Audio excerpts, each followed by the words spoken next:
Assalamualaikum warahmatullahi wabarakatuh. Hamdan wa syukran lillah. Salatan wa salaman ala rasulillah wa ala alihi wa sahbihi wa mawalah. Amma ba'd. Faqala Allah Ta'ala fi kitabihil karim. A'udzu billahi minasy syaithanir rajim. Bismillahirrahmanirrahim. تبارك الذي جعل في السماء بروجا وجعل فيها سراجا وقمرا منيرا صدق الله العظيم وصدق رسوله النبي الكريم ونحن على ذلك من الشاهدين والشاكرين والحمد لله رب العالمين.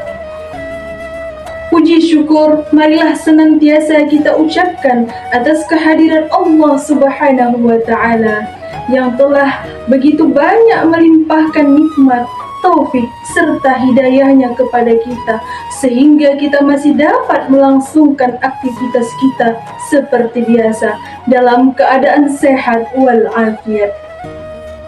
Kemudian tak lupa pula salawat berangkaikan salam. Marilah sama-sama kita curahkan kepada ruh junjungan alam Nabiullah Muhammad Rasulullah sallallahu alaihi wasallam dengan melafazkan Allahumma salli wa sallim wa barik alaihi. Mudah-mudahan kelak di yaumil akhir kita akan mendapatkan syafaatul uzmanya. Amin ya rabbal alamin. Hadirin wal hadirat, pemirsa dimanapun kalian berada yang dirahmati Allah Subhanahu wa Ta'ala. Di dalam kehidupan sehari-hari, salah satu tanda kebesaran Allah Subhanahu wa Ta'ala yang dapat kita lihat oleh mata kita ialah diciptakannya kita manusia untuk saling berpasang-pasangan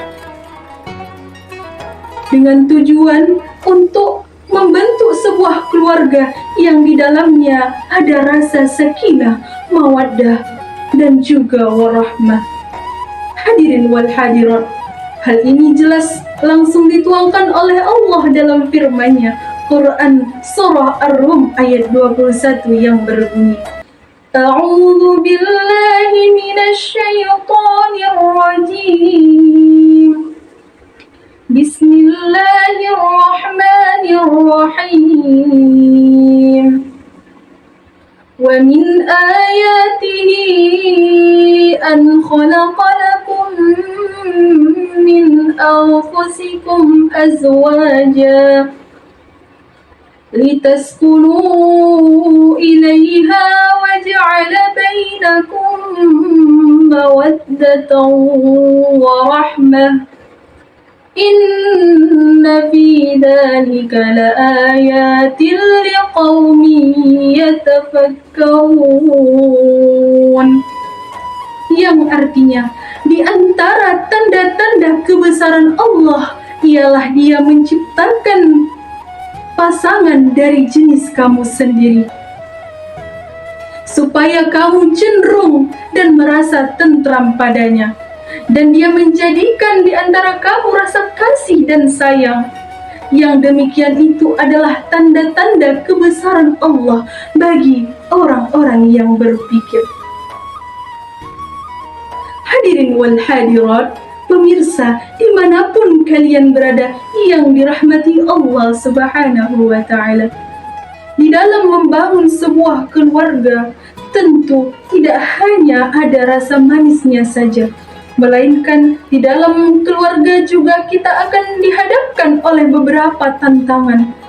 Dan jika kita tidak sanggup atau tidak kuat menghadapi tantangan tersebut, maka robohlah sebuah keluarga itu. Maka dari itu, saya tertarik untuk mengangkat sebuah judul ceramah singkat, yaitu cara memupuk keikhlasan dalam berumah tangga. Hadirin wal hadirat yang dirahmati Allah Subhanahu wa Ta'ala, ada beberapa cara yang dapat kita terapkan ketika kita berumah tangga supaya lahirlah keikhlasan-keikhlasan di dalam berumah tangga. Yang pertama adalah meluruskan niat. Hadirin wal hadirat yang dirahmati Allah Subhanahu wa Ta'ala. Niat tidak hanya perlu dilakukan dalam berumah tangga, melainkan dalam setiap amalan-amalan apapun kita wajib untuk meluruskan niat kita terlebih dahulu. Maka sangat pantaslah seorang periwayat hadis, yaitu Imam Al-Bukhari, menempatkan di dalam kitabnya Sahih Bukhari pada bagian bab pertama itu mengenai niat. Innamal a'malu binniyat wa innama likulli imri'in ma nawa. Faman kanat hijratuhu ila Allah wa rasulih fa hijratuhu ila Allah wa rasulih. Wa man kanat hijratuhu lidunya yusibuha aw imra'atin yankihuha fa hijratuhu ila ma hajara ilaih. Berdasarkan hadis Nabi Sallallahu Alaihi Wasallam tersebut, bahwasanya segala perbuatan atau amal itu akan nampak terukur dari motivasi awal kita menggantungkan niat kita. Orientasi pertamanya itu adalah niat karena Allah Subhanahu wa Ta'ala. Sama halnya ketika kita berumah tangga. Jika niat kita hanya ingin mendapatkan materi, hanya ingin kompak untuk membangun sebuah rumah yang megah dan kendaraan yang banyak, memang itu boleh-boleh saja dilakukan. Namun ketika terjadi permasalahan dan misalnya hal itu tidak dapat tercapai, maka itu akan menjadi peluang timbulnya permasalahan. Karena cinta yang ditanamkan dan niat yang ditanamkan itu hanya karena sebatas itu saja. Tapi jika kita meniatkan segala sesuatu itu hanya karena Allah Subhanahu wa Ta'ala, maka ketika datang cobaan dalam rumah tangga itu, kita akan tenang dalam menghadapinya. Lalu yang kedua ialah cara kita untuk memupuk keikhlasan kita dalam berumah tangga adalah senantiasa mengingat bahwasanya keluarga kita itu akan dihisab oleh Allah Subhanahu wa Ta'ala. Kita harus sadar bahwasanya suami adalah titipan bagi istrinya, istri adalah titipan bagi suaminya, begitu pula anak merupakan titipan bagi orang tuanya. Lantas, jika kita mengetahui bahwa semuanya hanyalah titipan dari Allah Subhanahu wa Ta'ala, maka kita harus menjaga amanah itu. Sebagaimana dalam firman Allah Quran surah At-Tahrim ayat 6 yang berbunyi, Bismillahirrahmanirrahim, Ya ayyuhalladzina amanu qu anfusakum wa ahlikum nara. Hai orang-orang yang beriman, peliharalah dirimu dan keluargamu dari api neraka. Lalu yang ketiga, cara untuk memupuk keikhlasan dalam berumah tangga ialah kita harus menjadikan rumah tangga itu sebagai wujud amal soleh. Maka pastikan bahwasanya segala perbuatan yang kita lakukan di dalam rumah tangga itu adalah perbuatan amal soleh. Seperti kita ingin sholat kita sempurna, ibadah baca Quran kita sempurna, maka seperti itu jugalah kita dalam melangsungkan rumah tangga kita.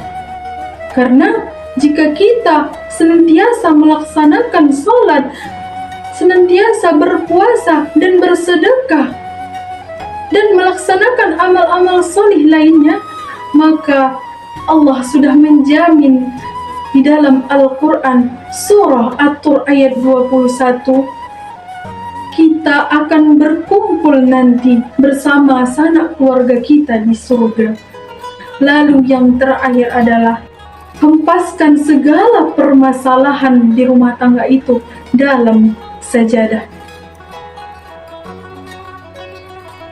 Maka dari itu, ketika kita memiliki problem, kita harus langsung membawanya kepada sholat, dan kita harus sabar menghadapi cobaan-cobaan dalam rumah tangga tersebut. Maka ada 4 cara yang dapat kita lakukan untuk memupuk keikhlasan dalam berumah tangga. Yang pertama yaitu luruskan niat hanya karena Allah. Yang kedua, ingatlah bahwa keluarga itu akan dihisap oleh Allah Subhanahu wa Ta'ala.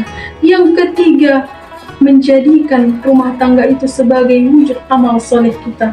Dan yang keempat, apapun masalah yang kita hadapi nantinya, maka kita harus sandarkan itu kepada Allah dalam sujud kita.